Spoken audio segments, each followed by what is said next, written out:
ადამიანს აქვს უფლება ღვთისგან მინიჭებული რომ რაღაცა დააკანონოს. თავის რა თქმა უნდა თავისი მოღვაწეობის და თავისი გამგებლობის ფარგლებში. მაგრამ ადამიანს შეუძლია დაადგინოს რაღაცა კანონი.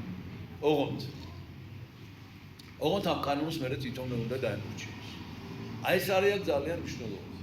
კი ბატონო, გადაწყვიტოს თითოეულმა ადამიანმა, თითოეულმა თქვენთაგანმა როგორი კანონებით გვინდა რომ ვიცხოვროთ. ოღონდ მე თვითონ შეასრულოს ეს კანონი.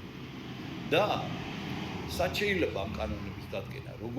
როგორ შეიძლება ეს? რა თქმა უნდა, სახელმწიფო კანონს ხა ჩვენ არავინ მიგვაღებინებს. ჩვენ შეიძლება მხოლოდ შევთავაზოთ და მონაწილეობა მივიღოთ, მაგრამ ჩვენ რა შეგვიძლია დავადგინოთ? ჩვენ შეგვიძლია დავადგინოთ პირადი ცხოვრების წესი და პირადი კანონები ჩვენი. მაგალითად, რაზეც უფალი ბრძანებს სახარებაში, რომ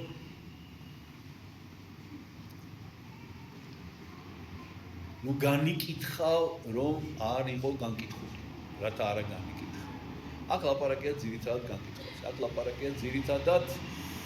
აქ ლაპარაკია ძირითადად აი ამ მიტევებაზე. რა შემთხვევაში და როგორ უნდა მიუტევოთ ადამიანს. და აი აქ უნდა ჩვენ გამოვიყენოთ სახარების ეგრეთ წოდებული ოქროს წესი. მოვექცეთ სხვა ადამიანს ისე, როგორც მის ადგილას მინდა რომ ჩვენ მოვიქცეს სხვა.